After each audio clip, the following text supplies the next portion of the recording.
Marvel एक ऐसा universe है जो कि तरह तरह के सुपर हीरो से भरा पड़ा है और यहाँ पर हर एक एंटिटी दूसरे से स्ट्रॉन्गर और पावरफुल है। तो इस वीडियो में हम मार्वल के टॉप 10 पावरफुल एंटिटीज के बारे में बात करने वाले हैं और इनमें से कुछ तो ऐसे भी हैं जो पलक झपकते ही किसी की भी एग्जिस्टेंस इरेज कर सकते हैं। So with that said let's roll the intro. तो गाइस, मैं हूँ सबीर और आप देख रहे हैं एसआरसी वर्स। तो नंबर 10 पर हमारे पास दी बियॉन्डर्स हैं। ये एक ऐसी प्रजाति है जो कि किसी और डायमेंशन से है। इनके पास काफ़ी ज़्यादा शक्तियाँ हैं। ये मल्टीवर्स के बारे में बहुत जानकारी रखते हैं और ये मार्वल कॉमिक्स के सीक्रेट वार्स के काफ़ी सारे इवेंट्स में शामिल थे। अगर इनकी शक्तियों की बात की जाए तो ये रियलिटी को मैनिपुलेट कर सकते हैं, साथ ही ये इमॉर्टल हैं। टाइम को मैनिपुलेट करके इवेंट्स का फ्लो कंट्रोल कर सकते हैं, दूसरे डायमेंशंस में ट्रैवल कर सकते हैं और दूसरे बीइंग्स को पावर भी दे सकते हैं। ऐसा करने से उनकी पावर्स कम नहीं होती और ऐसा ये सीक्रेट वार्स में हीरोज और विलन्स दोनों के साथ कर चुके हैं। इसके बाद नंबर 9 पर है दी फोनिक्स फोर्स, जो कि नेचर में मौजूद एक ऐसी मिथिकल फोर्स है जो अपने होस्ट को अत्यधिक शक्तियाँ दे सकती है। ये फोर्स चाहे तो बड़ी बड़ी प्रजातियाँ मिटा दे और इसके अंदर इतनी पावर्स हैं कि ये पूरे यूनिवर्स को हील कर सकती है। इसकी फर्स्ट अपीयरेंस हमें एक्स-मैन में देखने को मिली थी, जब ये फोर्स लोगन की एक्स जीन ग्रे को पॉजेस कर लेती है और फिर वो इतनी शक्तिशाली और ख़तरनाक एंटिटी बनती है जिसको नाम दिया जाता है डार्क फोनिक्स। ये चाहे तो किसी मरे हुए को दोबारा से जीवन दे दे। फिर नंबर 8 पर है दी स्ट्रेंजर, एक ऐसी कॉस्मिक एंटिटी जिसके ओरिजिन के बारे में कोई नहीं जानता। ये रियलिटी को मैनिपुलेट कर सकता है, एनर्जी एंड मैटर को चेंज कर सकता है और अगर ये चाहे तो पूरी गैलेक्सीज को नष्ट कर सकता है या फिर एक पूरी नई गैलेक्सी बना सकता है। स्ट्रेंजर को यूनिवर्स के मामले में पढ़ने का कोई ज़्यादा शौक नहीं है। ये रहस्यमय कारण से ही आता है, कांड कर और चले गया।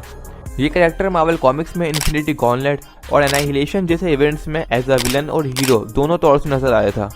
इसके बाद नंबर 7 पर है दी एब्स्ट्रैक्ट्स। ये एक शक्तिशाली प्राणियों का ग्रुप है। यहाँ पर हर एब्स्ट्रैक्ट का अलग काम होता है, जैसे लव, पावर, टाइम, और इनके पास इतनी शक्तियाँ हैं कि ये यूनिवर्स में मौजूद किसी भी चीज़ इंक्लूडिंग ह्यूमंस एंड एलियंस का फिजिकल स्ट्रक्चर चेंज कर सकते हैं। ये यूनिवर्स के मामलों में पढ़ना बेहतर नहीं समझते, लेकिन ये यूनिवर्स को बैलेंस रखने के लिए कुछ भी कर सकते हैं। उनकी नेचर और गोल्स के बारे में कोई नहीं जानता। अच्छा, मैं एक बात और बता दूं कि टॉप रैंकिंग के जो एंटिटीज़ हैं वो भी वही सारी एनर्जी पॉजेस करते हैं जो लो रैंकिंग एंटिटीज़ पॉजेस करते हैं।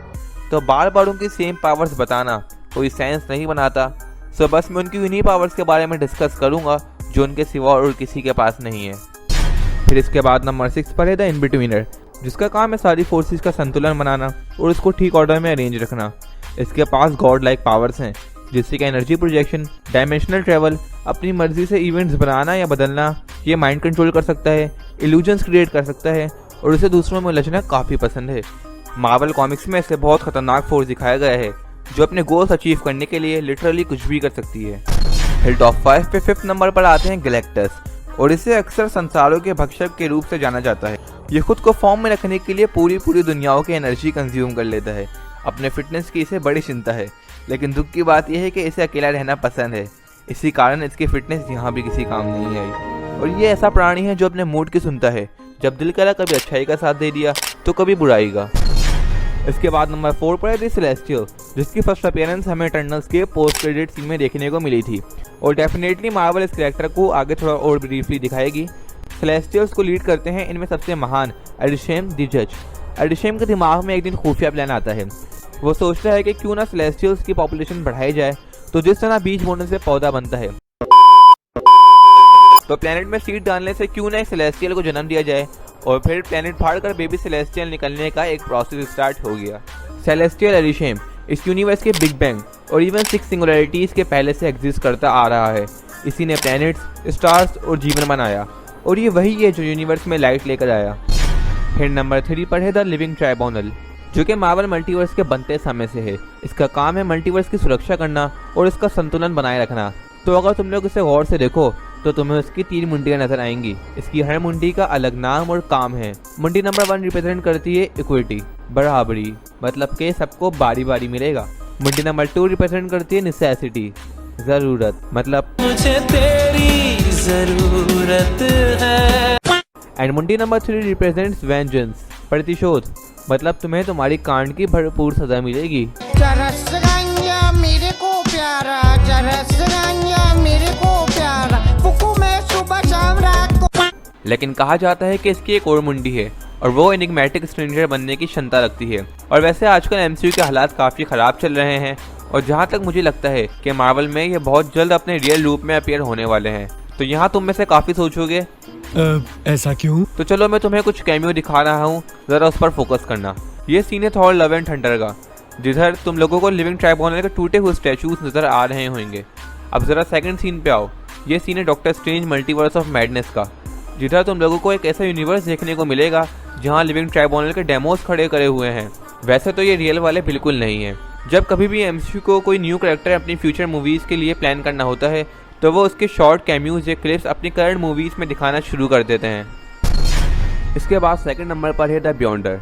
अगर मार्वल के गॉड के बाद कोई और शक्तिशाली एंटिटी एमसीयू में एग्जिस्ट करती है तो वो ये है। द बियॉन्डर और बियॉन्डर्स दोनों अलग प्राणी हैं। बियॉन्डर्स के बारे में मैंने नंबर 10 पे डिस्कस कर लिया था और अब बारी है द बियॉन्डर की। तो इसकी स्टोरी काफ़ी इंटरेस्टिंग है। इसे शुरू में ना तो कोई जानता था और खुद ये नहीं जानता था कि वो क्या है, कौन है और आखिर किधर है। ये एक ऐसे यूनिवर्स में पला बड़ा जहाँ से यंग बियॉन्डर्स रहते थे। वो दूसरे बियॉन्डर्स को बिल्कुल भी मुंह नहीं लगाता था और ना कभी इसने ठीक से मल्टीवर्स को समझा। फिर एक दिन ये होता है कि बड़े बियॉन्डर्स ओइनरीज पे कुछ एक्सपेरिमेंट्स करके उसे मॉलिक्यूल मैन बना देते हैं और इसी कारण ये बियॉन्डर यूनिवर्स में एक होल क्रिएट कर देते हैं। और फिर द बियॉन्डर मार्वल का पूरा मल्टीवर्स एक्सप्लोर करता है, जिससे उसे अपनी शक्तियों का अंदाजा होता है।